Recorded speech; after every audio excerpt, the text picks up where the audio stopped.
اهلا بيكم في قناتي. لو اول مره تشوفوني ما تنسوش الاشتراك في القناه وتفعلوا زر الجرس عشان يوصلكوا كل جديد وتستفادوا اكتر.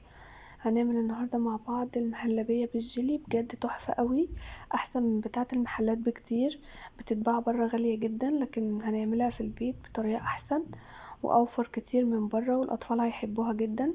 لو جايلكم ضيوف ومستعجلين وعايزين تقدموا لهم حاجه بشكل كويس، ممكن تقدموا الحلا دوت، بجد حلو جدا وشكله كمان حلو جدا، وطريقته سهلة خالص للأطفال كمان اللي مش بيحبوا اللبن. هندخل لهم اللبن فيها، وبجد مغذية جدا للأطفال وقت المذاكرة. أول حاجة هجيب 3 كوب من اللبن بالشكل اللي انتوا شايفينه ده على البارد، مش هحطهم على النار.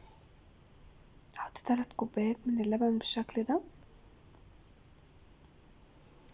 وهحط عليهم 3 معالق من الكريم شانتيه. ده اختياري، لو مش حابين تضيفوه ما تضيفوهوش، بس بيدي طعم حلو جدا. وهحط كده 4 معالق ونص من النشا.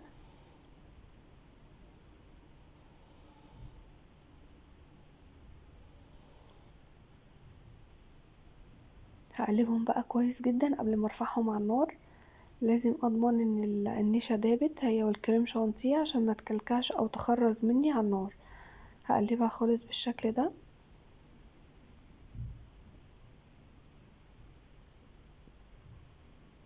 ما استعجلش في الخطوه ديت، لازم اقلبها كويس عشان ما تبص مني وتديني قوام كريمي كده، وتكون كلها نفس القوام، ما تكونش حته تقيله وحته لا ومش متقلبه كويس وكده. هرفعها بقى على النار بالشكل ده وافضل اقلب فيها. اهم حاجة ان انا ما اسيبش ايدي خالص من التقليب، لان هي مش بتاخد وقت، وفي نفس الوقت هتكلكع مني ومش هعرف ان انا افكها. هتحتاج لبن تاني وممكن تبقى مش حلوة بعد كده، فلازم يكون ايدي فيها بالشكل دوت عشان ما تكلكعش.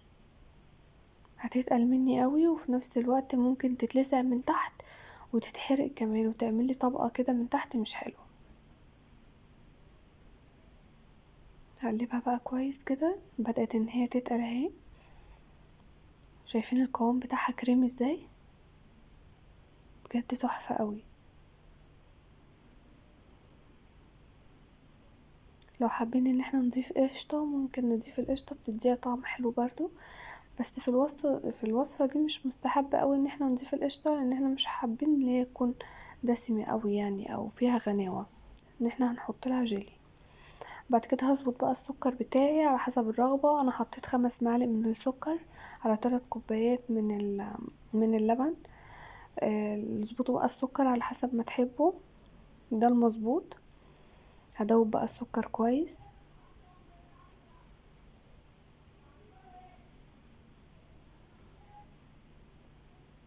خلاص ظبطت السكر بتاعي ودوبته كويس عشان ما يلزقش مني في القاع.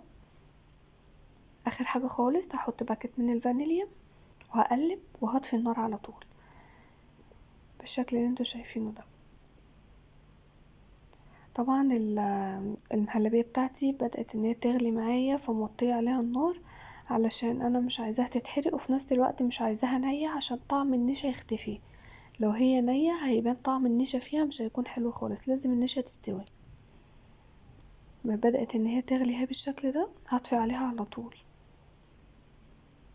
والقوام بتاعها لازم يكون كده علشان لما هاجي احط طبقة الجيلي ما يتلخبطش ده على ده.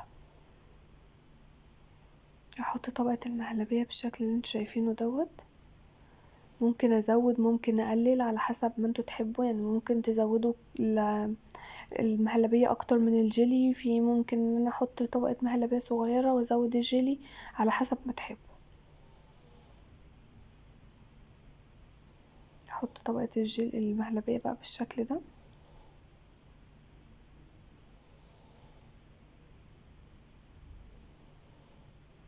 هسويهم بقى بالمعلقة عشان لو في فراغات في حاجة كده اقدر اظبطها بالمعلقة بالشكل اللي انتوا شايفينه ده.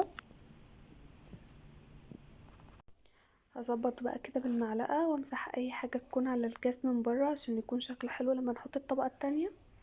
هنضف الكاس بتاعي كده واظبطه، وهعمل بقى الطبقة التانية سهلة خالص مش هتاخد وقت. هحط كوباية مية مغلية هنزل عليها بباكت من الجيلي الفراولة. لو حابين اي نوع تاني، النوع اللي تفضلوه ممكن تستخدموه. انا حابة الجيلي الفراولة، بيبقى طعمه احلى، واللون كمان مع الابيض بيدي ميكس حلو قوي. بس طبعا على حسب ما تحبوا، كل واحد يعمل الحاجة اللي بيحبها.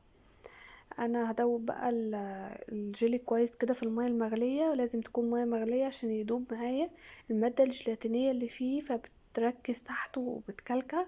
لازم ادوبها كويس قوي واضمن ان هي دابت خالص، ويكون صافي كده مفيهوش اي شوائب ولا اي جيلاتين في القاع تحت.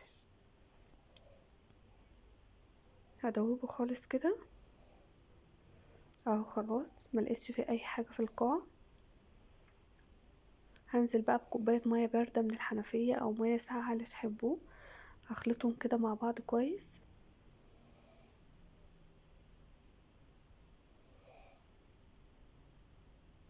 حابين تحطوا سكر ممكن تحطوا سكر، بس انا استكفيت بالسكر اللي في المهلبية. الميكس مع بعضه كان مظبوط. هحط بقى الطبقة التانية بالشكل دوت. شايفين طبقة المهلبية ماسكة وكويسة، القوام بتاعها كويس، عشان كده ما اختلطوش ببعض.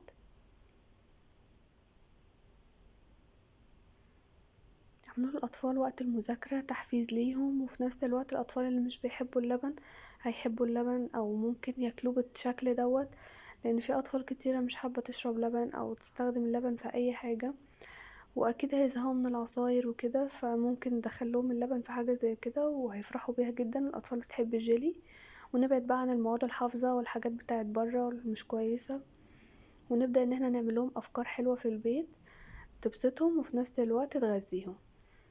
هسيبهم بقى لما يهدوا شوية، وبعد كده هدخلهم في التلاجة على الرف 4 ساعات. انا بيتهم ليلة كاملة لحد الصبح. بعد كده بقوم بالشكل اللي انتوا شايفينه ده. شايفين شكل الكاس حلو قوي، والميكس كمان الابيض مع الاحمر، بجد العين بتاكل قبل البق.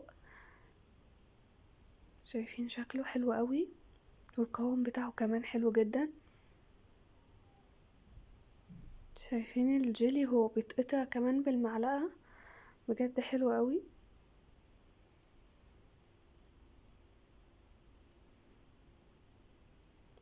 شايفين شكله، بجد طعمه كمان كان احلى. اتمنى ان انتوا تجربوه وتقولوا لي ايه رأيكم في الوصفة ديت. بجد احسن واوفر كتير من حاجات الشارع، ومضمونة وعارفين احنا عاملينها ازاي. شايفين عاملة ازاي حلوة قوي.